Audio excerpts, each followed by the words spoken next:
Hello, everybody. Hello. Hello. Welcome to the UK Film Centre. This, I believe, is the first official talk. There's a huge, great program of talks curated by the wonderful Susie Gillett. Just so many amazing sessions to teach you about all aspects of the industry. So do plan to come back. My name is Wendy Mitchell. I've got too many jobs. I'm a journalist with Screen Daily. I run Sundance London Film Festival. I like to talk to interesting people, so I'm really thrilled to be moderating today. We're so glad you're all here. We hope this session will be really fun, but also give you some really practical tips for what to do in Cannes. So we'll talk for a little while, and then we'll make sure we have plenty of time for some of your questions, comments, fears. Maybe there'll be a group hug at the end if anybody's feeling scared of Cannes. It's a bit maybe too sweaty for the group hug. Let's introduce our speakers. I'm going to start at the far side. We have Frédéric Boyer, who is artistic director at Tribeca Film Festival, also Les Arcs, also Reykjavik International Film Festival, and he knows Cannes so well. He also used to be the head of Directors Fortnight, the Cannes here. Woo! And he's representing all of France today. Next to him, we have Maureen Guinet, close, who is a global programmer at Mubi. Everybody here subscribes to Mubi, right? You have to. So thanks for joining us, Maureen. We have Anthony Andrews, the CEO of We Are Parable, which is a great, how do we describe it? Audience development and... Film exhibition company. Award-winning right. film exhibition company. Okay, and going more and more international, I hear. Yeah, yes. Yes, great. And yes, welcome. And next to me, we have Christelle Randall, who is just an amazing veteran publicist, unless that makes you sound old, in which case she's a newcomer, but has worked in Cannes for many, many years, helping filmmakers connect to press and audience, and is going to be a real expert too. So, yay. I want to start, and I'm going to chime in even more obnoxiously than normal because I have Cannes tips as well. So I've been coming, I think, about 17 years. There's still things that confuse me, confound me, frustrate me, but I think I've learned to love it more. Frédéric, how many years have you been coming to Cannes? 84. 84. I came one day just... Do you hear the wow in the room? 37.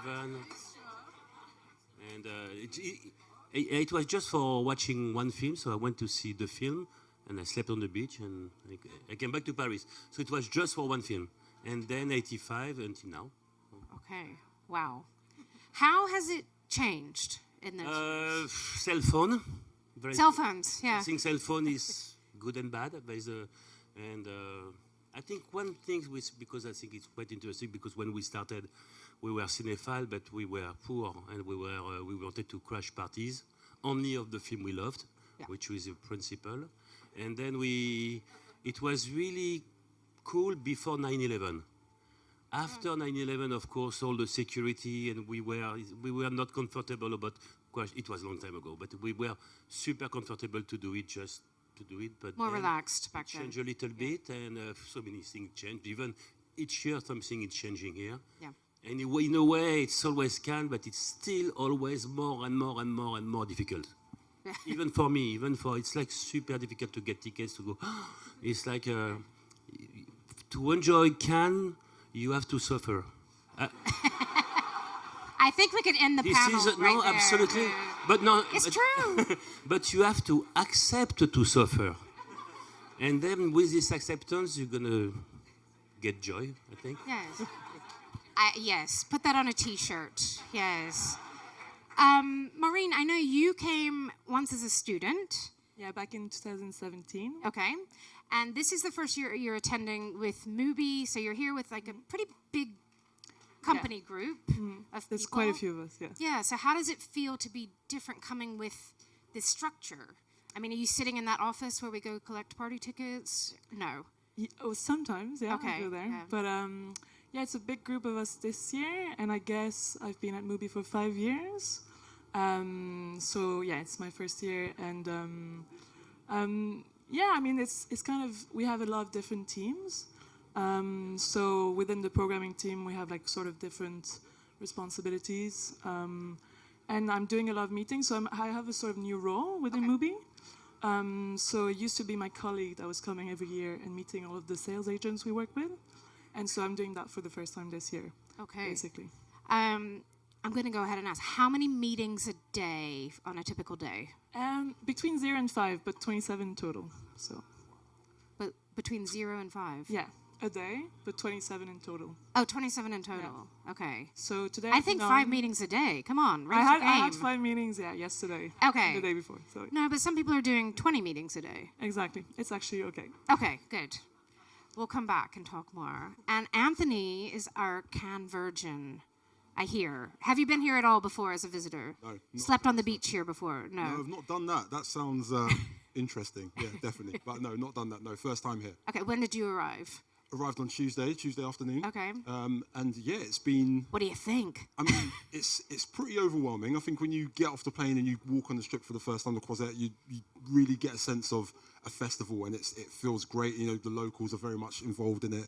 And it was a bit overwhelming at first because I've always followed Cannes and followed the films that were in competition from a very young age. So to be here, it kind of took me a bit of time to acclimatise to that. But I think when I think about what we're here to do as We Are Parable in terms of us moving into the international space, in terms of us moving into distribution, going into the markets and having those conversations feels like a really natural and organic place for us to be at this stage in our career. So I'm really excited to be here and get a sense of how to speak to sales agents, how to understand all the lingo around that. That's very much something that we're learning as we go along. So it's been great. How many meetings a day for you, do you think? As it's only the sort of third day, I think we've had about 6 or 7 so far. So it's been, and we've had a lot of impromptu meetings. A lot of people that we've only met on Zoom, we're just like saying, oh, let's go and grab a coffee. And that's been really nice because everyone's here. So like the people that is some of the magic of Cannes. Exactly. The people that we've been speaking to around the world on Zoom for the last couple of years, we're just bumping into them, and everyone's like, "Oh, I didn't realise you're this tall." And so it was great to have those in-person moments to really engage with people and to understand how they work. So yeah, I've really enjoyed that aspect of it. Okay. How was it finding a flat or a hotel, all that? Did you have people sort of helping, advising you where to stay? We had a lot of help from DDA, who have been great in terms of helping us like find hotels and know exactly how to navigate our way around. So we've had a bit of help from a number of people who have not only been here before but just get a lay of the land. And DDA owns half the flats in Cannes, don't they? Wow. No, they're renting some. DDA, for people who don't know, is a big PR and events and marketing and talent agency. But yeah, good to know they're helping. Christelle, when did you first come to Cannes? So I think it's probably my 20th Cannes. Oh, you beat me. Yeah, you didn't beat Frédéric. Just beat you. That's okay. Yeah, no. Yeah, I think 20 Cannes. Okay. What do you love about it? Let's be positive.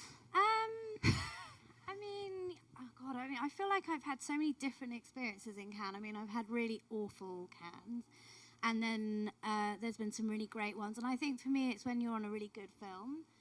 So this year I've got Anselm. Yeah, you have to tell us which films you're on. This is your chance to plug your films. Yeah, exactly. Anselm, the Van Wenders documentary. Yes. Yeah. So, that's a great film to have. And I think when you've got a film that has really good reviews, then, that's a really exciting moment. And I remember 4 stars in The Guardian, I believe. 4 stars in The Guardian, really glowing review with Variety and all the trades. And again, quite a few years ago when I was still at Premiere, the Florida Project was another example. Sean Baker. That suddenly became a really big fish in a small pond, and we came out of the press screening, and all of our phones were just going because everybody was like, "We need to cover this. This is amazing."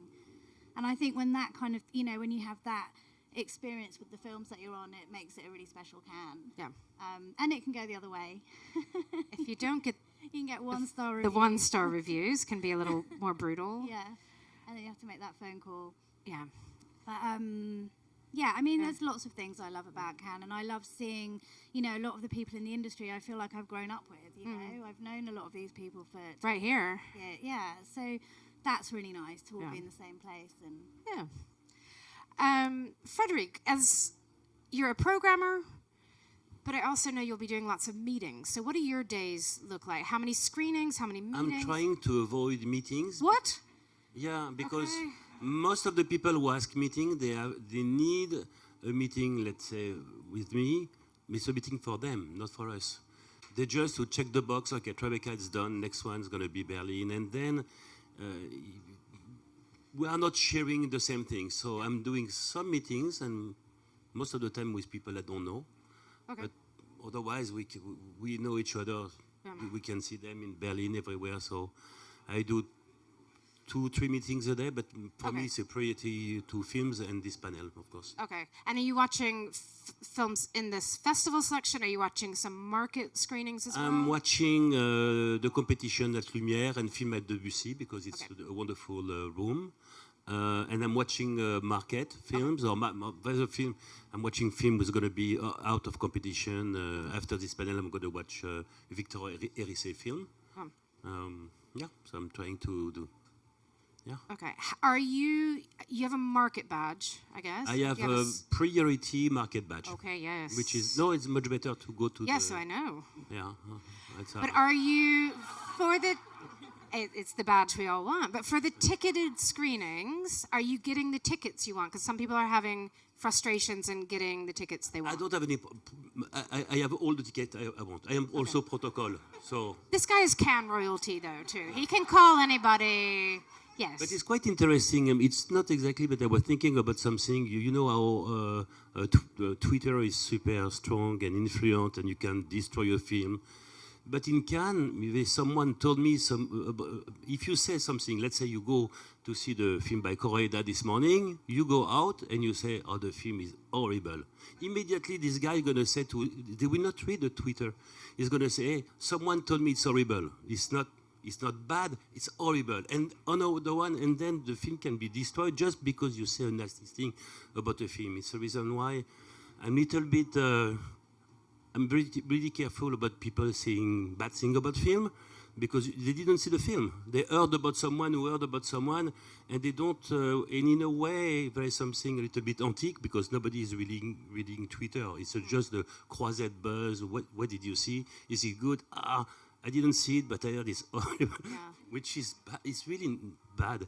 So I'm trying Frédéric to. Boyer had a friend who said it was horrible, so I'm going to skip it. You know, it's terrible. That some yes, and sometimes they name you, so just it can go the other way with films that are great. Like I really love How to Have Sex. I'm going to make a shout out there. I'm sure it's on the wall somewhere. Molly Manning Walker's film. That's movie film, isn't it? Yeah, Start the Buzz, because that one's great. And Frédéric, when you were programming Director's Fortnight, you know, did it hurt you personally if a film that you loved and selected for a reason didn't get the good? Yeah. Of course, sometimes you have bad reviews, sometimes you think the film going to be a success. It's not, and sometimes the film you didn't believe is doing very well. So of course, we are programmers who are making a lot of mistakes, but we are assuming our mistake. This is the most important, is to, yes, of course, it's just unpleasant. I think it's much more unpleasant for when a filmmaker sees a bad critics of his film in Cannes, it's bad. It's really painful. But I think critics are much more nicer now. Yeah. Since, I mean, it's not the war. Some of them, maybe. And Maureen, I'm curious, are you based in London? Yeah. So, and I do this too because I'm based in London. If somebody in London wants to have a meeting with me here, I say, can we do it in London? When I don't have to run 20 minutes and, you know. How do you respond to meeting requests for you? I mean, who are you sort of willing to meet? Are you willing to meet new people? How do you juggle that? Well, we're actually meeting more existing partners, so people we're like already in negotiation with, or people we've done deals with before, and then some new people. But we're trying to also prioritize screenings. So it's a bit of a mix. But yeah. And yeah, how many films can you see? 2 or 3 films a day? Well, the ticketing system is proving to be quite something. I'm not getting that many tickets. Okay, so I'm glad you say this, because I think a lot of people are having that experience and might be frustrated. So what are you doing if you can't get a ticket on the system? I'm checking with my colleagues if they might have another ticket, or trying to maybe get into a market screening by emailing a sales agent. Yeah. Things like this. But I remember back in 2017, it was just all about queuing, which is, much nicer, because it's like, okay, maybe I queued for an hour or two. And Although I stood in a queue for an hour and a half to see The Lighthouse in the rain, and I didn't get in. So queuing wasn't always perfect. It wasn't, I guess. So... Yeah, are you frustrated about the tickets, or are you kind of rolling with it? Yeah, I guess I thought I was going to see more, but then I think like going on the day and then checking if people are giving back their tickets is kind of working at the moment. So yeah, it's not too bad, but I kind of wish. And Anthony, are you trying to see films here, or is it more about meetings? Yes, good question, because I've heard the I guess the rumor about the fact that no one really gets to watch many films because of the ticketing system. So I'm kind of like not like holding myself thinking, oh, I've got to watch like so-and-so films. We did, however, watch a film last night, which was great. Okay. So I've got 1 film under the belt, so I'm happy with that. But I think, in terms of the trip itself, it's very much about, trying to identify and meet those stakeholders that are really essentially going to help us deliver on our strategies that we're developing at the moment. So, yeah. And Christelle, you've been coming for 20 years. I'm guessing, how many films have you seen in those 20 years? About 3 where you weren't repping, or none? I think I can count the films on one hand. This is very typical, and I think it's really important for people to know everybody's can is different. Yeah. Mine is different to yours, and that's kind of okay to recognize that person might be having 30 meetings a day. Doesn't mean you're a loser if you only have 5, or this person might see 4 films a day as a critic. And if you're seeing 0, doesn't mean you're doing something wrong. It's just having your own can and embracing your own can. What about because you have 2 films here this year. Yeah. And have you heard people having trouble getting the tickets for those? Yeah. What do you do? I'd read all about it in all the trades, and I'd heard all the journalists complaining about it in the Facebook group. And then it affected us because we had a pre-screening of Anselm, and then a lot of the people that said, oh no, some people said, look, we don't need to because we're going to get a ticket. So then suddenly we have to up our allocation for the screening, the official screening, and then we don't get those tickets, and then you don't get those interviews. So then suddenly it kind of has because if a journalist can't get the ticket and can't see the film, they have to cancel their interview, and then your press coverage is cancelled, and it's really tricky. And the journalist gets frustrated too. Yeah, and for Anselm it's 3D, so it had to be seen on the big screen. There's no press screening because it was on the first day, and they don't press screen in special screenings. So actually, it kind of had a ripple effect. Yeah. And if you go to Thierry, do you call him do you WhatsApp him and say, hey? Yeah, I just WhatsApp Thierry. Okay. Thierry. But is it easy to say, hey, our journalists can't get enough tickets, can you give us 10 more? Is it a process? To be honest, most of the time we can get what we need through one of the partners. They'll find the tickets that we need. And I think certainly, would that be the sales, like Hanway or? Yeah, like Hanway or, MK2 for my other film. And actually with the sections like Our Tower Garden, Directors Fortnight, and they've always been really helpful in giving us a few more tickets if we need them, to be honest, I think. But yeah, I know this year's been much harder. Yeah. I'll just add a few tips on tickets, which is if you have a market badge, you're seeing the big schedule of all the fancy films in the Palais. But if you've got a market badge, there are literally hundreds, right? Hundreds of screenings throughout the days that you can get in, and some of them will have 5 people in them. They will not be a hot ticket. They still might be brilliant films. If you just want to feel like you're seeing some stuff. There's a cinema on the beach. And you can either get in there or you can stand and just watch it for a bit, and that's absolutely brilliant. Maybe it's where Frédéric slept. I don't know. Yeah, no, not this one. Yeah, but that can be quite fun. And as Maureen and Anthony, I think we're both saying, there are, I booked a ticket to see the Johnny Depp film yesterday. Then I heard it was horrible. No, not really. I just heard it might not be quite what I needed to see yesterday when I had work to do, so I gave it back. And I think if you check an hour or 2 before some of these screenings, there's a lot of return tickets. So I think if you're getting rejected or complete on the system, keep trying. And then they open up for different badges at different hours, and they don't tell us, and they don't tell you how many seats are still left. Just keep trying, I think, with the tickets. And also, if you can't get into a film, go for a swim or go have a drink. So let's talk a little bit about the swimming and the drinking. Not at the same time. I used to be a lifeguard. We cannot advocate that. Let's talk first about sort of socializing at this festival, because that's one reason a lot of us are here, and you want to see people in person. Frédéric, do you go to parties at night? Do you go to dinners? Do you do both? Less parties. I'm trying to avoid parties. Reception, a little 5 to 7 sort of thing? Yes, I'm doing things, of course, but I'm not crazy about parties anymore, because I don't like shitty gin tonic or rosé, which is...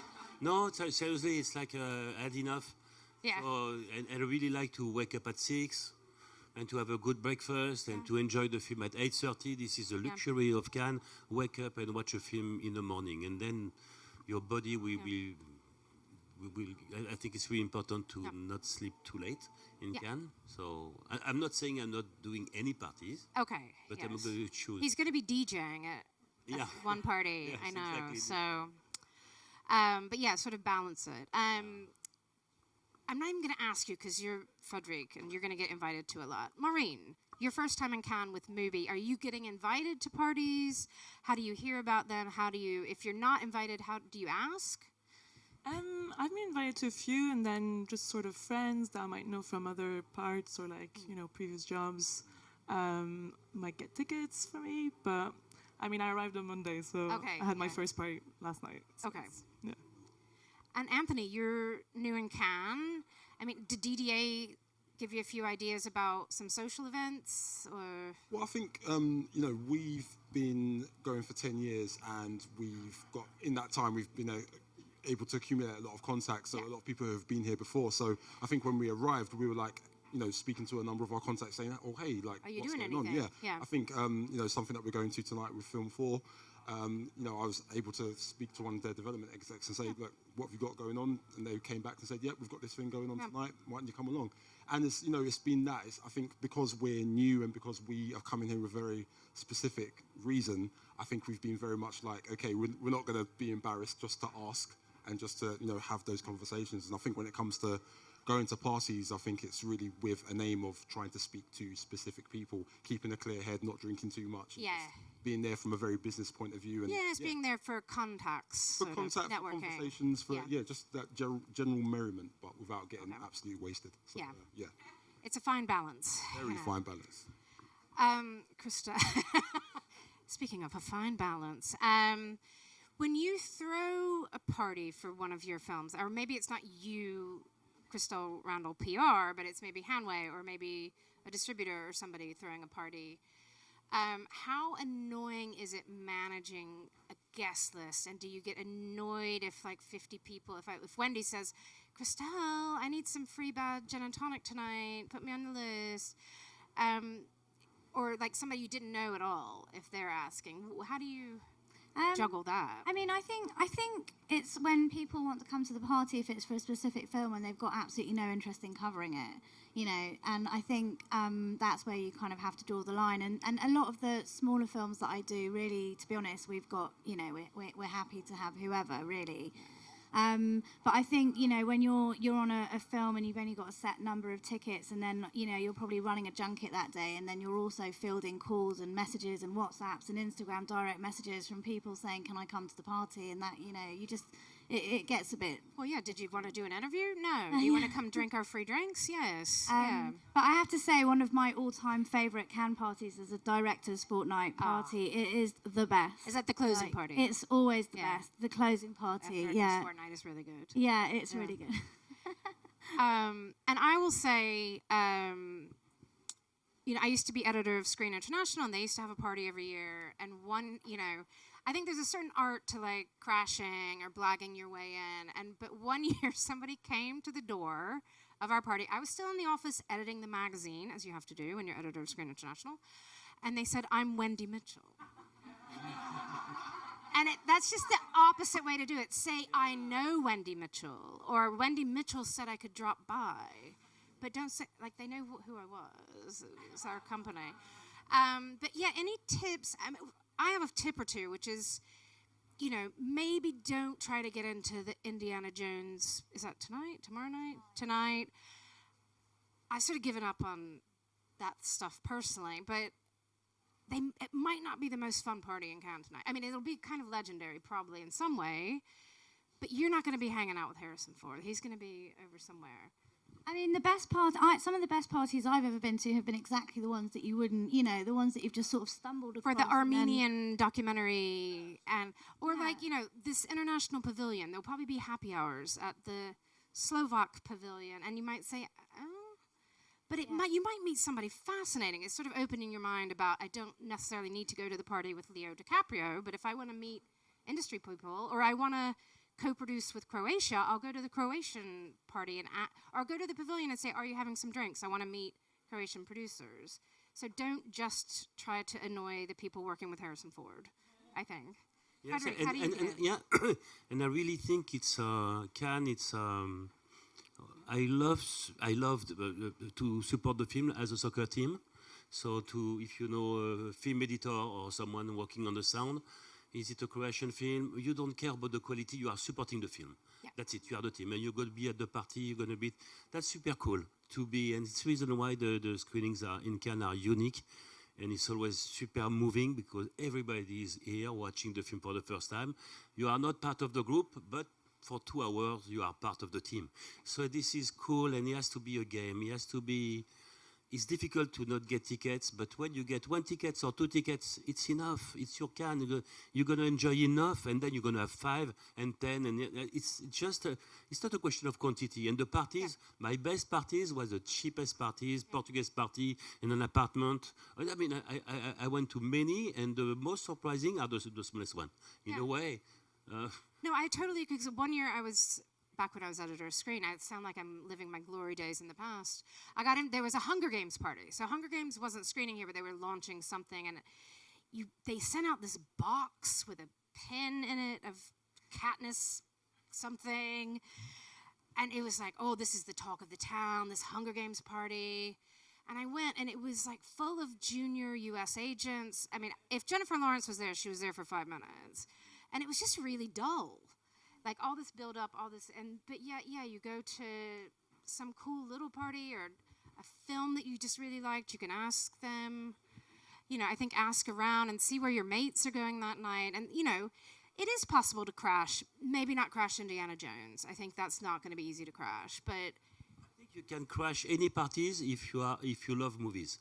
Okay. Seriously, it's the best passport. It's to be a movie lover. Okay. If you crash parties just for drinking, you're going to be rejected all the time. Yeah. It's impossible. It's the only way. It's just to be part of Cannes because you love the film, and if you love the film, you have enough to say and to be invited in a way. Yeah. And you know, there's it's a paid-for party, but there's a party at the Petty Majestic every night. I am too old to go now. But, you know, if you just want to meet some nice people who work in the film industry, just go to the Petty Majestic. You buy 1 beer. You might talk to some people. Maybe they'll buy you the next beer. Or take you to a party. Cash. Oh, okay. I don't like this policy. But just to say, you know, don't feel bad if you're not invited to 20 parties a night, or, you know, lots of people are invited to 20 parties a night and don't go to any, and, you know, just don't get too obsessed. But, yeah, do try to meet people, try to make real connections. Yeah, the best thing would be if you love a small film and try to find out if you could go meet the team at their party. That's wonderful. Let's talk a little bit about money. Even the Petty Majestic is probably expensive now. You know, some of you will have expense accounts from your companies, or, you know, some people have more money than others when you're coming to Cannes. It's not the most affordable place, you might have noticed, to come in terms of accommodation. So any tips on doing Cannes sort of affordably, I guess? I mean, for me, I don't go to I'm a freelancer now, so I don't go to fancy dinners every night. If somebody else is paying, maybe. But it's easy to get invited to a friend's dinner and suddenly it's €100 and you didn't really even sit with the friend you wanted to sit with. I mean, I go to Monoprix and buy stuff for my flat, and then I go to a party and have a little zhuzh of something, you know. Yeah, Christelle, some tips on being affordable can. Yeah, so I'm like you. I mean, now I am the company. So, and I've done it both ways. I mean, you know, when I've been at agencies, we had massive expense accounts and chef who would be there in the villa cooking us lunch on a daily basis. And now we do exactly that. It's like every other night, maybe we'll do Monoprix, get some food, you know, try and schedule breakfast meetings at a client that might provide breakfast, which I learned this year. Thanks, Hanway. Yeah, I mean, you know, we just kind of, I mean, I don't really do, I mean, obviously the parties are free, and it's right, you go to Petit Majestic and you probably can only have, that turns out expensive, and you certainly can't go, the Grand is even more expensive, the Mondrian now, but... Yeah, I was going to say a lot of the Brits industry especially would go for a drink on the terrace at the Grand Hotel, which is now the Mondrian. I haven't even been this year. You know, that a beer there might cost you 15 euros, and it's really slow service.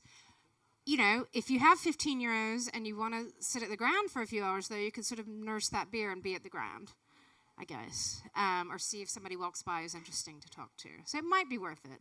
Anthony, how are you finding how expensive things are here? Because you own your own company, right? Well, yes, alongside Tian. I mean, I love paying £10 for a coffee. It's the best thing ever. Yeah. But no, what I will say is, I see it as all cost-benefit analysis, right? Yeah. So, you know, this whole trip is essentially an investment that we hope to make a return on, you know, to go very business-like for a second. We're very much out here for very specific reasons. Yeah, exactly. So it's like, yeah, we might spend 150 euros on a meal, but actually if we're having a meal with someone who can potentially introduce us to partners that are going to help us with our international strategy in the coming months and years, then that's 150 euros that I'd spend every single time. So I think, you know, probably the finance part of our company might not agree with that, but I think, you know, I certainly look at those things and think, yeah, you know what, it's a lot of money, but actually what could we be possibly getting out of it? Yes, at least being sort of thoughtful of like, here's what we might spend, that's okay because we're doing this. 100%, yeah, that's how I'm looking at it, for sure, yeah. Frédéric, will I see you at Monoprix? No, because I like to go to Marché Fortville. Oh, the Marché Fortville, Provence of course. is very It's French. important. Yes. Yes, but it's, I mean, I like Monoprix, nice. But I prefer Marché Fortville. Yeah. But if I can give some tips about accommodation, which is very expensive. So if you want to be in Cannes in a golden circle, it's going to be 5,000 for a studio. It's super expensive. So, or you are pre-booking your Airbnb in September, even end of August. And it's going to be fine. It's not expensive. September, October, you can find dates. And if not, and if it's too expensive, rent an electric bike and go far away, 5 kilometers. And it's cool. It's only 7 minutes with, it's 20 euro by day, an electric bike, and then you can do anything. You can take a shower, you can come back. Yeah. So, and it's not expensive at all. Seriously, you can pay 1,000 for 10 days, but you are just on the other beach, far away. But it's fine. So I think it's totally affordable. Yeah, and I've been around the block long enough to know that, like, I started getting my Airbnbs. Yeah. But I booked like 3 of them that were cancelable to see if any of them canceled me. Exactly. And then one I was able to sort of hand off to a friend a month or 2 ago once I decided which one I wanted. Yeah, and they're just, you're probably all smart enough to know that there's scam places out there with can accommodation that doesn't really exist. So I would always say if you're using like an agency, just check any Google reviews. Airbnb, you can see the reviews. But I know every year people get burned that they've paid a couple of grand for a flat and then it doesn't exist. Exactly. And it's really important to fill the fridge and to arrive the day before. Fruit, muesli, pasta, because you don't have any invitation. Bring 4 or 5 people, have a pasta party, and then let's see what's happened. Yeah. And it's cool to do it. We don't do it enough. It feels quite calm that you don't have to seriously, go for you really enjoy time Euro with good people. Yeah. And also, I always say it wrong. Juan Le Pen? Jean Le Pen? Yeah, so it's one stop on the train, right? 700 for 10 days. There's some nice places out there. I stayed there once during a MIPCOM. And it's, you know, you don't stay out all night here. There's train, or you could take an expensive Uber. See, okay, so if you're late night partying, Not staying there. Or sleep on the beach, go back, change in the morning. Yeah. But, you know, there are other ways to do it. When you're with a company, Maureen, do they just like book you different flats and things? So Yeah, we sort of had to find our own flats. So I'm in a flat with one colleague who booked it. So everybody's sort of dispersed, yeah. Okay. Any other tips for, let's talk about just the mental side of Cannes. The mental health side. Almost every year I've been in Cannes, I have cried about something.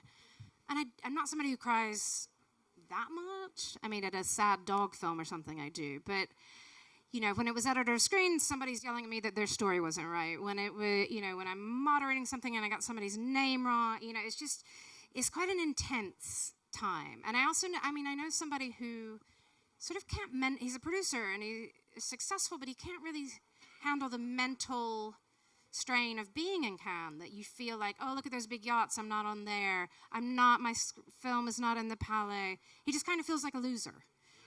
So yeah, how do you all, or like with Christelle, you know, you're not working the Indiana Jones film, and I'm happy for you that you're not, because I think that would be, not that the film's bad, but that's a lot, you know, to handle. So how do we all manage just being happy with what we got, not looking at the bigger yacht next door, not looking at the party you're not in, not looking at the screening you didn't get a ticket to? How do you stay zen about Cannes, Christelle? I mean, so I remember when I left Premiere and I went to Way to Blue, and I was here in Cannes, and we didn't have any films.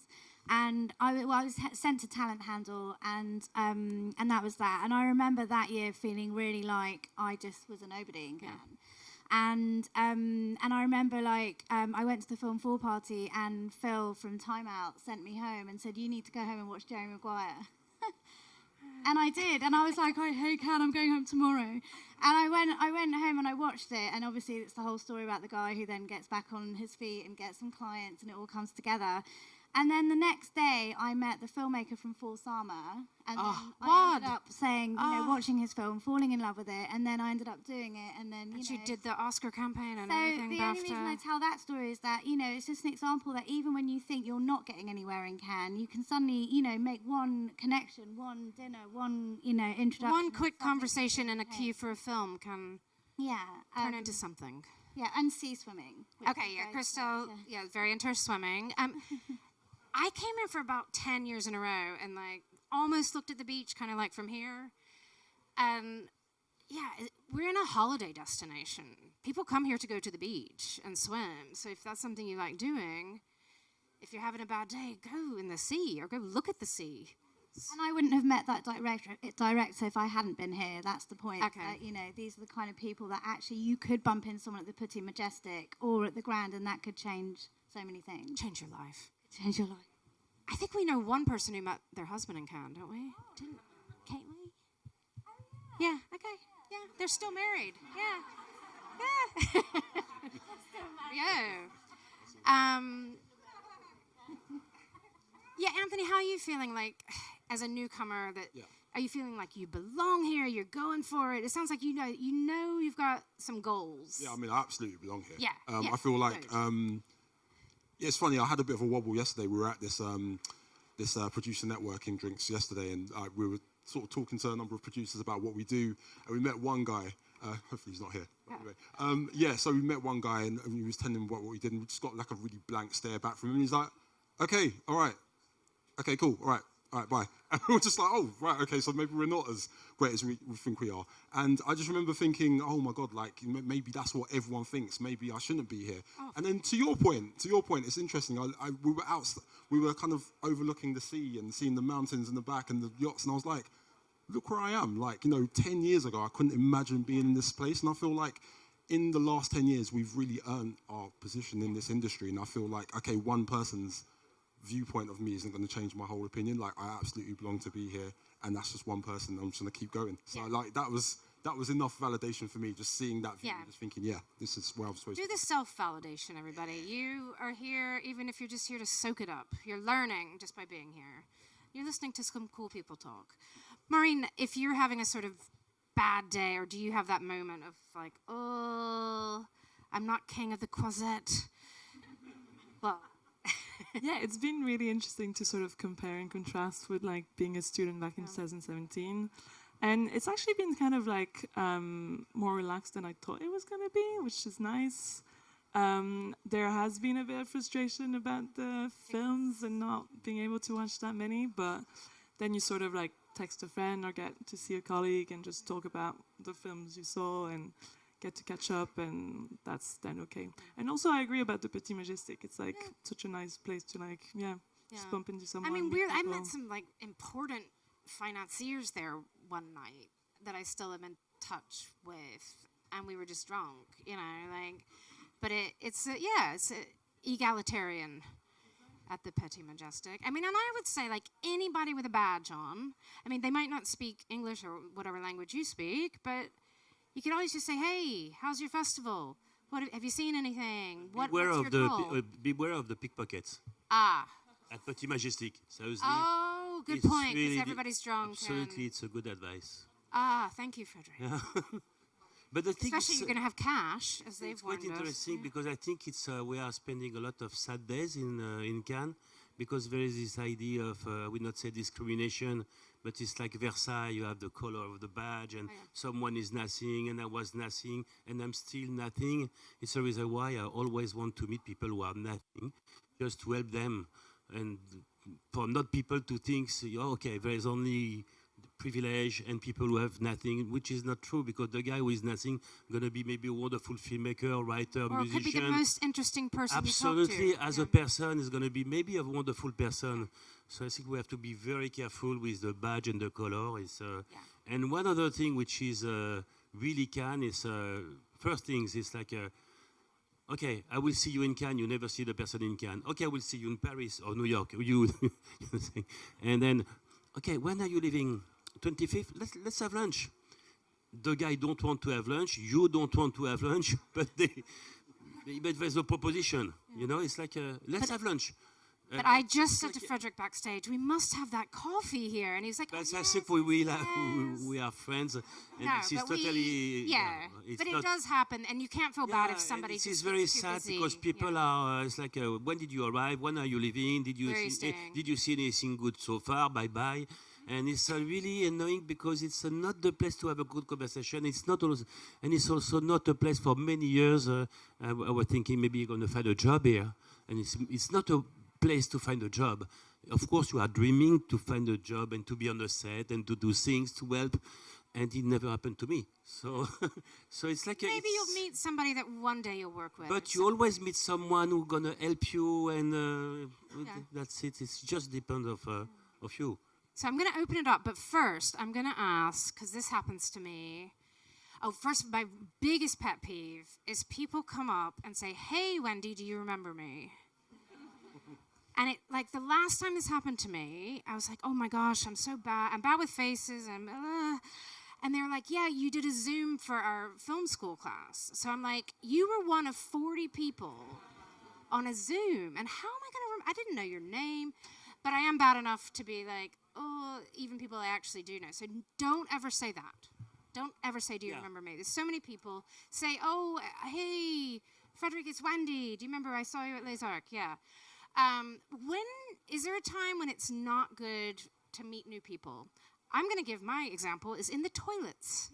Because people have come up to me like, "Oh, I saw your panel. I wanted to talk to you about it." I'm like, yes, can we just go right outside of here? Like, I don't want to meet anybody in any toilet ever. Yes, absolutely. But there's another quote which the advice is not to saying it because so many people are saying, "Oh, hello, Frédéric. I saw you on the Croisette the other day. You were talking with someone, but I didn't want to bother you."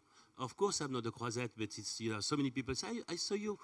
You were walking on the Croisette with someone. I didn't want to." So. Do you want to be interrupted though? No, I don't want to be interrupted and have you ever faked a phone call because you had to be walking somewhere quickly? No. I have.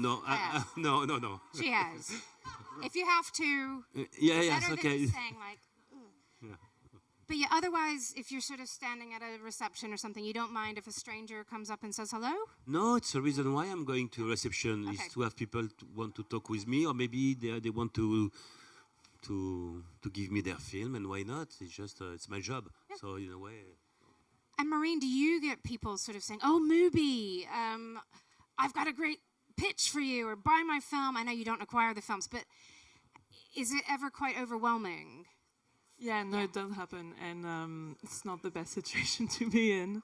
And also sometimes like sales agents sort of pushing their film or saying like, "So are you going to program it?" or something like this. That just puts you on the spot, and like it's like give me the time to like process also, I'm out at dinner right now, and maybe and, like, I don't have have to an talk to answer my team, for you. and like it's a whole process, and like please respect that. So yeah, it happens, but it's okay. And Anthony, you know, with you, it sounds like you're already running, and you've got some scheduled meetings. You're running into people who've only seen you on Zoom and thought you were short, just sort of organically. Are you also like going to reception and just going straight in there and saying, "Hey, I'm Anthony from We Are Parable. Here's what we do"? No, it's a bit more. It's hard. Yeah, it is a difficult balance, but I think it's a bit more organic than that. I think we normally just circle the room and just naturally start. Maybe you'll know a few people who will introduce. Exactly. It's very. Yeah, I would never be so bold as to just go, "Hey, I'm Anthony. Let's talk." Like I think it's very much more an organic process. For sure. That's nice. I think sometimes though you find yourself in a room, and I'll still do this 17 years in, and I don't really know anybody right there. Oh, and it's so cringy, isn't it? And especially if they're speaking French or something, I'm like, oh. But I think if you have to, if you're going to feel confident, you can just say, "Hi, I'm Wendy. I work at Screen Daily, and what are you doing here? Do you see anything good today?" Hopefully most people will be polite enough. Some people might be like, "Oh, I don't care what you do. I'm off to find somebody to give me money," you know. But yeah, have you found people being quite receptive, except for that one guy? Yeah, I think so, because I think what's good to remember about those networking sessions is that everyone is there for the same reason. Everyone's trying to meet everyone else. So I think if you can keep that at the forefront of your mind and just realize everyone's probably as nervous as you are and anxious as you are to meet someone. So and I also think if people don't want to meet new people, they probably wouldn't come to Cannes, or they would just come to Cannes and stay at their suite at the Carlton and people come to them. If somebody's at a party, I think they're fair game. Otherwise, they would sit home in London watching Netflix. If you're in Cannes, you want to talk to people. If you don't, look for a new line of work, maybe, depending. Let's open it up to some questions. Neil's going to ask some, I can tell. We've got one in the front row. Some heckling. Does it work? Yeah? Yes. Great. First, I'd like to say Jean Duberry, amazing cinematography. Okay. I won't speak the emotional connection, that's subjective, but watch it for the cinematography at least. I will watch it someday. It's pure tableau. It's stunning. Anyways, if you come here with no network and no friends, and you still just want to try and meet people, are very aware that the parties might not be where you'll end up. Where's the best place to go for coffee? Coffee. I mean, coffee where you talk to people, because like Cafe Roma across the street is good to just, but I would go around these pavilions. These pavilions, some of them have free coffee. Do they have free tea pigs, sir? Free coffee and tea. Italian, they have great coffee. It's in the Majestic on that sort of up through the restaurant. That's a good tip. Oh, Palais, free Nespresso. Yeah, I would just go to some of these places, especially where it's free. Because even some of the cafes, I think if you're sort of sat there on your own, maybe people aren't going to necessarily talk to you. But yeah, I think all these, just being in there, where do you find nice people to chat to? The first, or you're sat here. Did you meet Afi? I can introduce you. Yes, okay. Yeah, no, and I think, like I said, it's like if people really don't want to, if they're that miserable and they don't want to talk to anybody, they're going to be in their flat watching Netflix. So try it. And yeah, you might get one or two jerks, but most people I think will be like, oh, it's nice to meet you. And the official spaces like Critics Week, Directors Fortnight, I think still have their kind of like, there's their own house. And that's quite a good space sometimes to go and, people go there to get tickets and then they end up chatting outside on the forecourt at Casa la Cazen, and La Semaine de la Critique has its own kind of, space on the beach, and yeah, sometimes you need to get the pass to go in there, but if you can wrangle that, then that you get free coffee, you get free espressos and cocktails and all sorts. And it's a great place to meet people. I'm always working there, but I'm always like, oh, if I wasn't working. No, it's but just, as in, like, they've it's got just a place where people. Yeah, but I mean, also I think being at talks, like, you know, if you're interested in virtual production, go to one of the virtual production talks, and just the people you might be sitting with, you could talk to the speaker after. But yeah, find your sort of tribe of people who might be interested in something similar, and then it's easy to just say, oh, did you find that talk interesting? Where do you work? Yeah, Frédéric, where do you? I think it's very interesting because with this new can, you have to arrive in advance because you want to have a good seat at Lumière, balcony, orchestra, or Corbeil, Debussy. You want to. So I'm arriving. Before I was arriving last minute, but now I arrive 20 minutes, 30 minutes because I can read Screen International, Hollywood Reporter, do my mail, just to see what's happened in the world and most of the time I'm meeting really interesting people next to me. Yeah. They are doing the same thing, nothing, no drinks, no coffee, but you can meet people. Sometimes they are important, sometimes they are not, but it's quiet. You have the music, the jazz on Lumière, and no sun. And it's really, this morning I met a Japanese guy, really interesting, and I'm going to meet him tomorrow just for another drink. So. Yeah, I know you weren't looking for free coffee. We didn't think you were a cheapskate, by the way. It's okay if you do need free coffee. Another question? Mike coming? I started coming here about 20 years ago, but I hadn't been every year because I had health problems. But what I would say is, you know, especially as someone from England, you know, we're often quite shy. And I think the important thing while you're here is to just talk to anybody. You know, be the person on the bus or the person on the train, you know. Just talk to them. Yeah. There's lots of Americans doing that. You know, go to the American Pavilion. They'll talk to anybody. Yeah. You know, I'm American. I can say it. You know. I think the important thing is don't be embarrassed. Yeah, and I think everybody's here to. If I don't meet somebody new at Cannes this year, I will have failed in some way. You know, we need to talk to new people. Yeah. Yeah. Coming to you. Yeah, is it a good idea, like, before you come to Cannes, maybe to try and email people if you find out who's going to be here? Yes. Well, so the question is, you know, should you email some people before you get here? Some people don't like you to suddenly appear in front of them. Yeah, I think that's, especially if you wanted to meet like a sales company. They are literally doing meetings every 15 or 20 minutes. They are booked up, even for people they know. So especially if you don't know them, it's good. I mean, if you're based in London, you can meet some of the sales companies in London before Cannes, and it can maybe have a nicer meeting. Yeah. But yeah, I think it's really good to at least reach out to people before Cannes to say, hey, here's I'm going to have a script ready, or could we meet in Cannes? And then maybe if you see them here, you could say, oh, I emailed you. And I think it's really good to reach out to people beforehand. Don't you? Yeah. You have to with the press, don't you? Yeah, I mean, I don't tend to have that many meetings in Cannes just because we're so busy with all the, you know, with the films and running stuff. But I try and organise things for the second week when things start to slow down for sales agents. But I'll email them in advance. They'll say, definitely let's check in towards the end of the festival. And then I'll check in just before the end of the festival. And as Frédéric was saying, it doesn't always happen. But, you know, they'll say, we'll see you in Toronto. We'll see you in Venice. But, you know... I think end of the festival tends to be quieter for most people. Yeah, I will say that one of my best friends is coming to Cannes. I haven't seen her in a few months. I'm staying till the 26th. And I'm like, I'll talk to you after the 24th. Like, things are so much busier with meetings. Everything's busier until maybe Tuesday.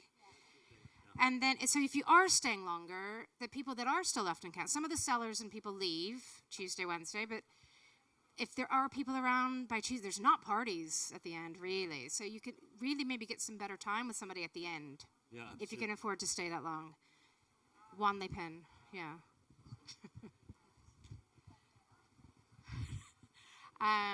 We've got a question up front. Katie's doing her running today, getting her steps in. Hi, thank you so much for such an interesting panel. Where's the best place to swim? Good question. Bit random. You take it first. swim. Yeah, so I mean, I'm new to the sea swimming thing in Cannes. I didn't always have time to do this, but then I learned that there's a space opposite the Martinez, like the public beach. There's the public beach near the Palais. But have we swam together in Cannes before? I can't. Well, do you go where Steph goes? That's like around the Radisson. Yeah, I go. I like the Radisson. Towards Martinez, best like place. yeah, and then I go at 7 a.m. And actually, last year there were people I couldn't meet in Cannes 'cause we were too busy. But we scheduled 7 a.m. morning swims, and that's where we. I mean, that is quality. That was the equivalent of a glass of rosé. Can you just repeat those locations again?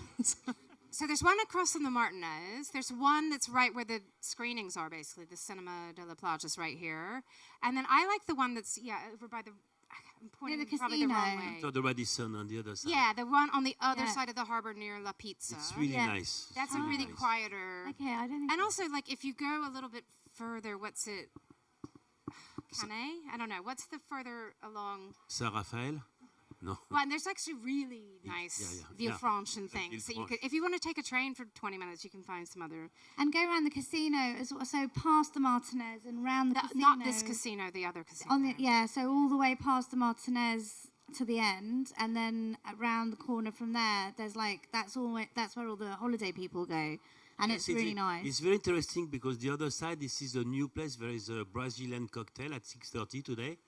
But I know the place because I know also the owners. It's a super cheap. I think it's. Where is I would it? say after the Radisson on the other side. So you have. It's like the Croisette 70 years ago. Okay. They don't have any business. They're doing grilled fish. There's a simple beach Maybe restaurant. nice service and then you can have afford a cocktail party or something a little bit. It's very expensive here. Yeah. So now I think it's quite interesting. Companies are deciding you just walk 10 minutes and you arrive at another can, which is interesting. Yeah, for sure. Thank you so much. Okay. Are we going to see you on the beach? 7. Definitely. One up here, and then maybe we'll wrap up. And what is the best way to invite, just if you didn't write letters, to invite people for your screening? Just how to do it in Cannes? When you Is it a market screening? Yeah. I think, Sanando, just go through and, like, if you want to invite Croatian buyers, you tick Croatia and buyers, and you see who's in Cannes. And just email all of them. Okay, just email. Thank you. I think email, don't you think? Yeah, or hire the right publicists, strategists, get Mubi on board.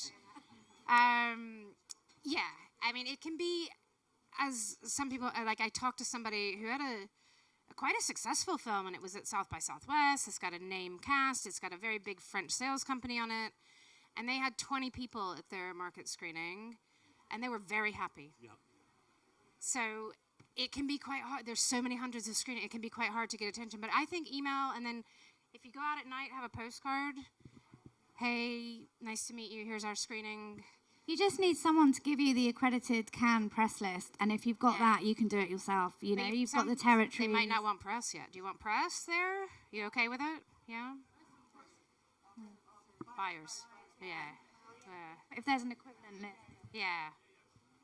Thank you. Okay. I think just due to time, we're going to have to wrap it up, but I've learned some good tips. Thank you, everybody. Thank you, Wendy. Thank you. Thank you.